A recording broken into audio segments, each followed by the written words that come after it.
The room is small, the air heavy, the candles guttering in their holders, and at the keyboard sits a young man whose hair is already unruly, whose expression seems to shift between fury and delight. He hammers the keys, then caresses them, then pounds again, as if the instrument were too small for the sounds raging inside him.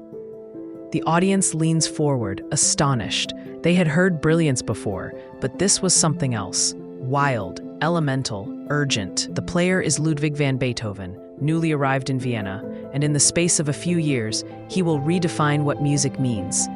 Beethoven was born in Bonn in 1770, into a family of modest standing and considerable dysfunction. His father, Johann, was a court singer, ambitious but unstable, prone to drink. His mother, Maria Magdalena, was gentle, the stabilizing influence in the house. Ludwig was the second of 7 children, most of whom did not survive infancy. His grandfather, also named Ludwig, had been a respected Kapellmeister, and the family hoped the boy might restore some of that prestige. His father drilled him relentlessly at the keyboard and violin, hoping to present him as a prodigy like Mozart. Stories of little Ludwig being roused from bed to practice late into the night are part of his legend, though they are less tales of wonder than of harsh discipline. Despite the rough training, Beethoven's talent was undeniable. By his teens, he was serving as assistant organist at the Bonn court and had begun to compose. He studied with Christian Gottlob Neefe, who introduced him to the works of Bach and nurtured his gifts. A trip to Vienna in 1787 may have brought him face to face with Mozart, though the story is uncertain. If they met, Mozart is said to have remarked, "Keep your eyes on him. Someday he will give the world something to talk about." Shortly after, Beethoven's mother died, plunging the family into crisis. His father's alcoholism worsened, leaving young Ludwig to care for his younger brothers. Responsibility weighed heavily, but so did ambition. In the 1790s, the political winds of Europe were shifting. Revolutionary ideas spread, and Beethoven, like many of his generation, felt their power. Music was no longer only for courts and churches. It could speak to humanity itself. In 1792, Beethoven moved permanently to Vienna, then the musical capital of Europe. He studied briefly with Haydn, but their relationship was strained. Haydn was genial, Beethoven intense. He also learned from Albrechtsberger and Salieri, absorbing counterpoint and vocal composition. But what set him apart was not training. It was the fire within. As a pianist, Beethoven stunned audiences. His improvisations were legendary. He could take a theme and transform it endlessly, leaving listeners breathless. Rival pianists feared and respected him. His early published works, the piano trios, the first piano sonatas, already displayed a boldness that set them apart from Mozart's grace and Haydn's wit. He wrote with force, unexpected modulations, explosive contrasts. The world heard a new voice, untamed and compelling. His first symphony, premiered in 1800, announced that he was ready to enter the grand tradition.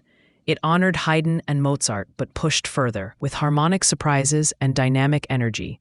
The Second Symphony expanded the scale, but it was the third, the Eroica, that shattered boundaries. Originally dedicated to Napoleon Bonaparte, whom Beethoven admired as a symbol of liberty, the dedication was furiously scratched out when Napoleon declared himself emperor. The Eroica is vast, turbulent, heroic in scope. Its funeral march alone lasts longer than entire symphonies by earlier masters. Audiences were bewildered. Critics accused him of being incomprehensible. But history has judged it the beginning of romanticism in music. At the very moment he was revolutionizing art, Beethoven was facing personal catastrophe. In his late 20s, he began to lose his hearing.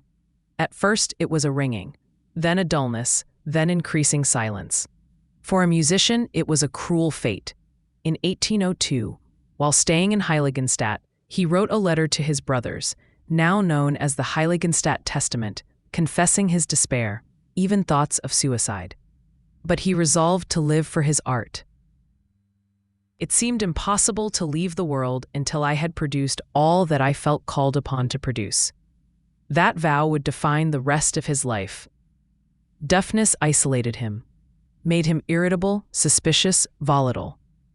Friends endured his tempers because they knew his genius.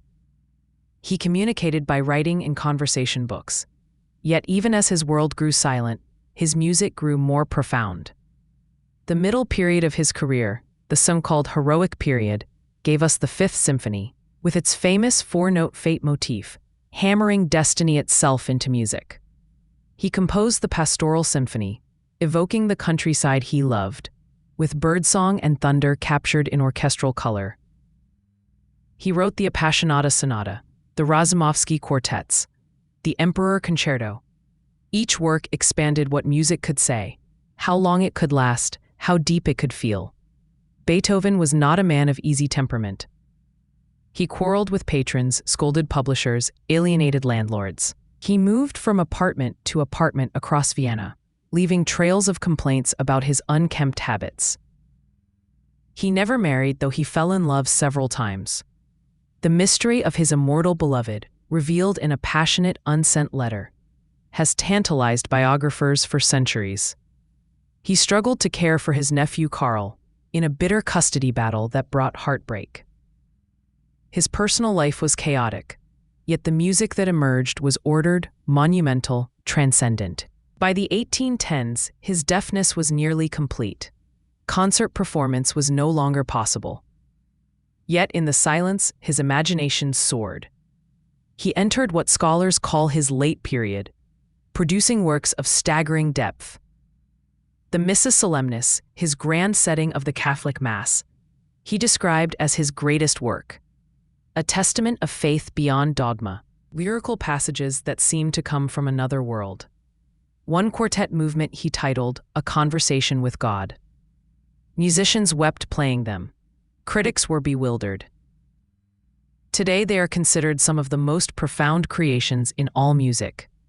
In 1824 he unveiled his Ninth Symphony. By then he was completely deaf. On stage he conducted along with the orchestra, though the players quietly followed another conductor to stay together. When the symphony ended, with its choral finale setting Schiller's Ode to Joy, Beethoven stood unaware of the thunderous applause until someone turned him around to see the audience on their feet, cheering. The Ninth was more than music. It was a vision of humanity united in joy, a hope for brotherhood across nations. Its melody has since become an anthem for liberty, peace, and the European Union.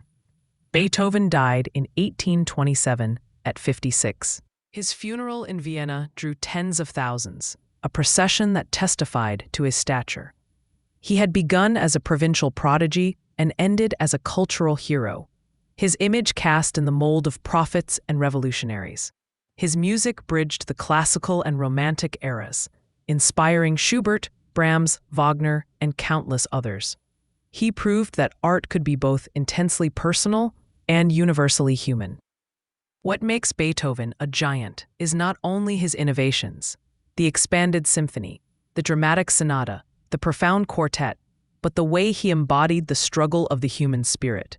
Deaf, alone, irascible, he nevertheless gave voice to joy, to hope, to triumph over fate. His Fifth Symphony tells us destiny knocks, but the finale tells us it can be overcome. His Ninth tells us that even in silence, one can imagine the sound of humanity singing together. Listen to Beethoven, and you hear conflict, yes, but also resolution. You hear anger transfigured into energy, sorrow turned into beauty, isolation turned into universality. His music reminds us that greatness is not ease, but struggle, not perfection, but persistence. He wrote not to please, but to express, and in that expression he found eternity. Ludwig van Beethoven remains the very symbol of the composer as revolutionary, as visionary, as fighter. His bust sits in concert halls. His name is invoked with awe. His notes resound centuries later. He is more than history. He is presence. To hear his music is to hear the possibility of the human spirit. Produced by Selenius Media, music by the Artificial Laboratory.